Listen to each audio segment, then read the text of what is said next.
Chapter 11. The Protagonist. 4. After a brief moment of respite, the next segment of the story began, and they were once again thrown back into the chaos of the sub-scenario. Amidst the smoke and rubble scattered across the bridge, Dokja slowly manages to get to his knees, a hand on his head. His ears are ringing, and his vision still isn't clear, but he's alive. Doc? You? Okay? Remembering where he is, Dokja sees with widened eyes that the middle section of the bridge is gone, and he's on the wrong side. Myungo and Sangha aren't too far away from him, and they're leaning on each other as they stumble over, calling his name. The bridge has collapsed, he thinks, looking at where the bridge used to be with a grimace. I'd known something like this might happen, but I hadn't expected Myungo and Sangha to survive. Gil-young and Hyun-sung made it to safety in one piece. A loud announcement cuts through the air. Someone has received the blessing of a constellation. In a flash, the bridge is reconstructed by a shining golden light. The constellation's blessing has activated Deus Ex Machina in this scenario. The Deus Ex Machina, the bridge of even numbers, can only be crossed by an even number of people at a time, and will collapse if an odd number of people attempt to cross it. Sangha stutters and frowns as she looks at Dokja helplessly. Dokja, in my head, this thing, suddenly... It was her constellation that used the Deus Ex Machina, a power that allowed them to directly intervene in the scenario at a great cost. Dokja is stunned by this revelation, knowing that even in the novel, this kind of direct intervention was rare. Did Sangha's constellation sponsor intervene in order to save her? Several constellations are shocked.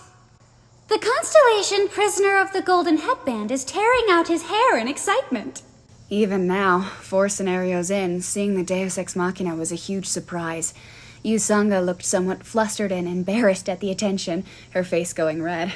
She was lucky. Her sponsor must really care about her. So that's how that happened. Yu Jin-yuk muttered under his breath, shooting Yu Sangha a suspicious glance, which Kim Dokja immediately noticed. Did he know something about her that Kim Dokja didn't? Had he used Eye of the Sage to see her attributes page? What kind of constellation could be supporting her? He wonders as he attempts to activate his character profile skill. However, it fails. This person's profile cannot be browsed using character profile. This character does not have a registered character profile. Frantically, he wonders why he can't see her profile with his skill.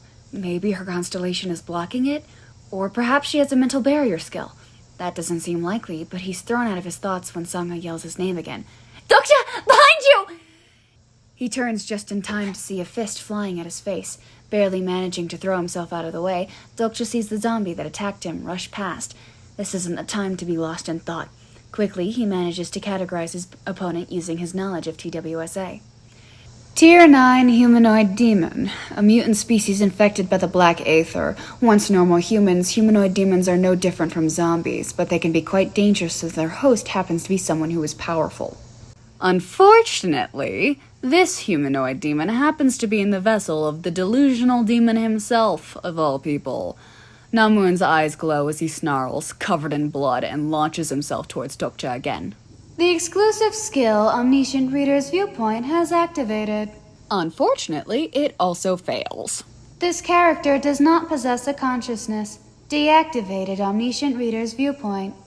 Be careful, Ajisi, Li Jihye said, once again paying more attention to the segment playing on screen than the real, breathing Kim Dokja sitting near her. Well, in her defense, she hadn't met him until a while later, so she wouldn't have any way of knowing if he had been injured at this point. Han Soo-young shot him a quick glance. That's a sucky drawback for a skill to have. Sure, Omniscient Reader's Viewpoint was still a very strong skill in its own right, but it definitely had its limits. Kim Dokja just shrugged. He worked with what he had. Shin Yu-sung seemed to be even more nervous, especially after he had barely escaped his first fight with Namun relatively unscathed. Gently, he patted her on her back. Damn it! Dokja swears to himself as he brings his arms up to block a powerful strike aimed at his face. I had a feeling it wouldn't work. Their only option is to get across the bridge of even numbers, but there are 3 survivors still on this side of the bridge. One of them has to stay behind and die. Frantically, Doksha glances over his shoulder and calls out to Sangha, "Sangha, get..." To his shock, Myung-go has already picked her up and tossed her over his shoulder like she's a sack of potatoes. She's kicking and struggling and trying to get him to let her go, but he has an iron grip around her legs. "Let go of me! Let go!" She screams, "Doksha! Doksha!" Myung-go doesn't even look sorry as he takes off running, just afraid. One of his legs drags behind him, but somehow he's as fast as a professional sprinter. Horrified and pissed off, Doksha comes to the realization that the manager is leaving him behind. The Constellation Secretive Plotter is impressed by your foolishness. The Constellation Demon-like Judge of Fire is touched by your selflessness. You have been gifted 100 coins. Yusanga buried her face in her hands. "Doksha, I am so sorry." "Why are you apologizing?" Jung Hwi-won asked her with an odd look on her face. "That asshole basically just kidnapped you." He really didn't blame her for that at all. "Sangha, it's okay, I promise."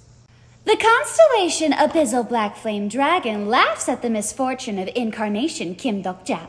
Lee Hyun-sung practically drooped. "I would have come back for you all if I could, but..." They all knew there was nothing more that could have been done. They had all survived, in varying degrees of health, and that was all they could have asked for. Frantically, Doksha tries to activate his character profile skill on Myung-go, but just like with Sangha, his profile can't be browsed. Doksha grimaces. "If I'm not mistaken, that stigma, one-legged swift foot, belongs to the constellation Limping Trickster. That constellation does not bestow its incarnations with the mental barrier stigma, and since there's no way Han Myung-go could have that kind of skill, the reason my skill didn't work on Sangha and Myung-go was that..." Doksha laughs to himself. How stupid of him. He should have realized this earlier. "It's because they're not characters that appear in TWSA." Yu Jin-yuk's eyes narrowed, likely realizing that he could see the stats of some people who Kim Doksha couldn't through his Eye of the Sage. Still, as annoying as this downside was, at the very least it allowed Kim Doksha to separate characters from non-characters very easily. Briefly, Kim Doksha considered trying to negotiate with the regressor to share information once they got out of here. He knew that his character profile likely provided him with more detailed information, so there could potentially be some benefit to trading what they knew. "I just want to know," Jung Hwi-won cut in, glancing around at the group. "How many of us are not characters?" Some members of the group seemed anxious at her question, but he could tell by their eyes that they still wanted to find out, deep down. "I can tell you right now I'm not a character," Han Se-young replied quickly. She didn't even glance at Kim Doksha for confirmation, confident in her answer. She was right, of course, but considering what had happened to the other prophets once they had reached the end of their future knowledge, would that be true forever?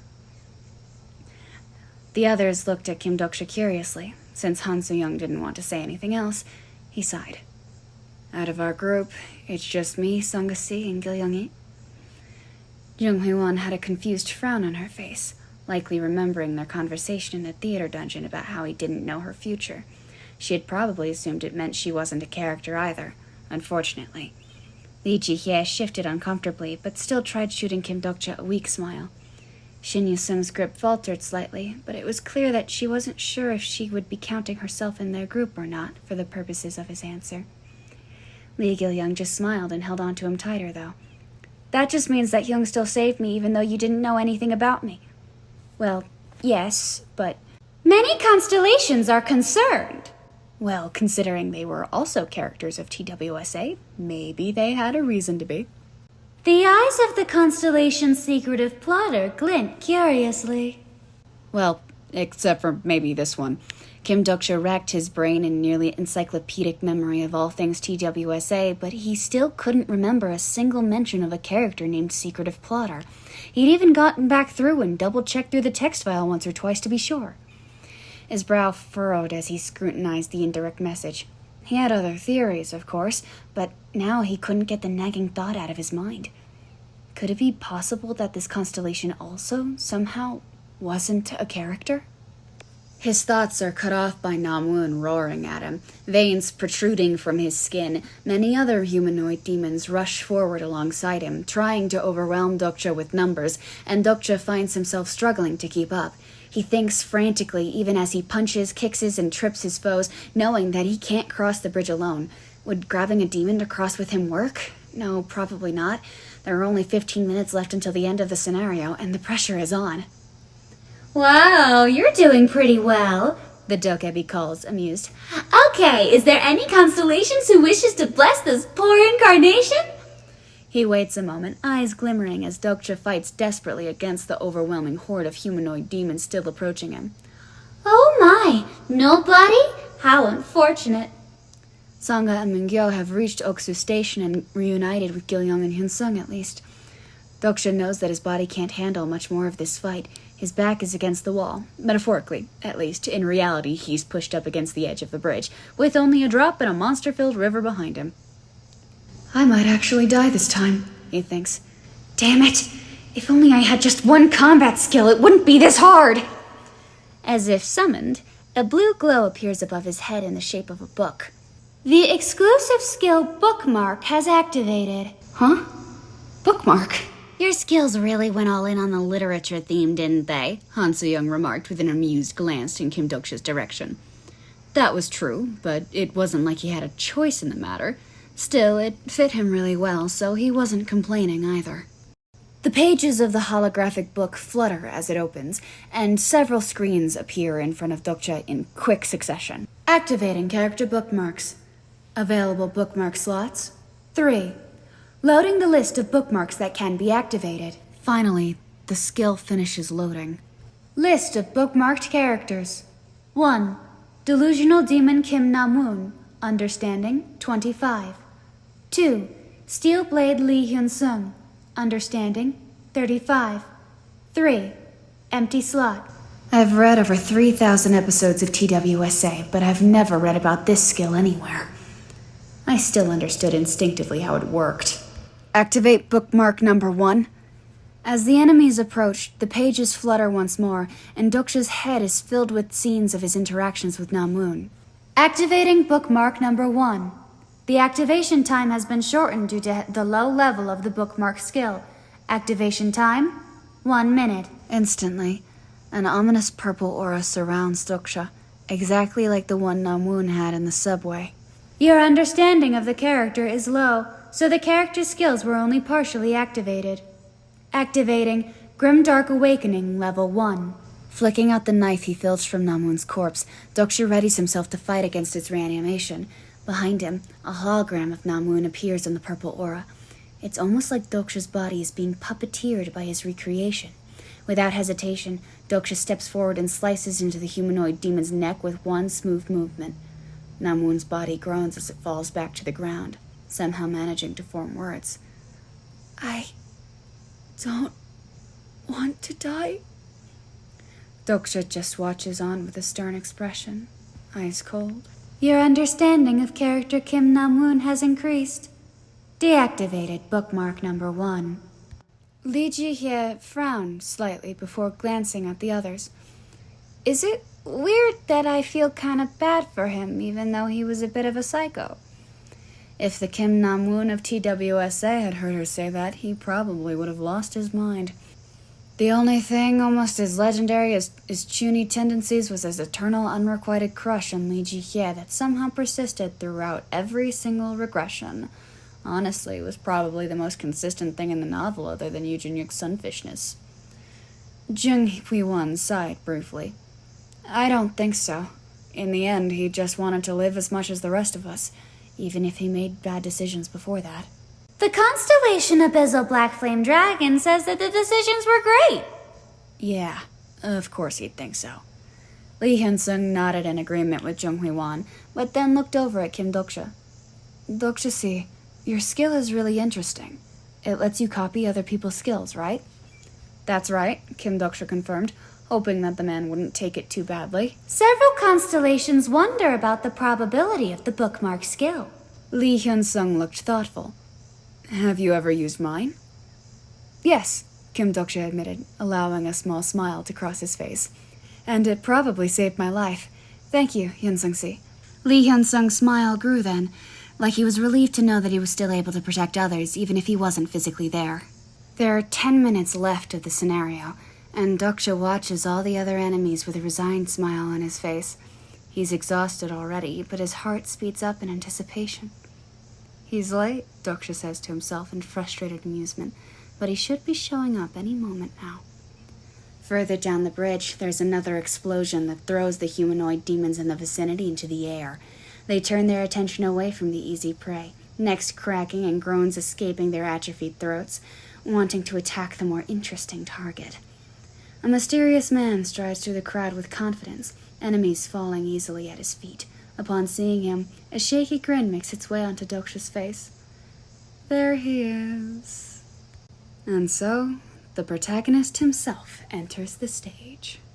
The constellation demon-like judge of fire is screaming. Oppa, you look really cool, Yumiya whispered to her brother, grinning at him.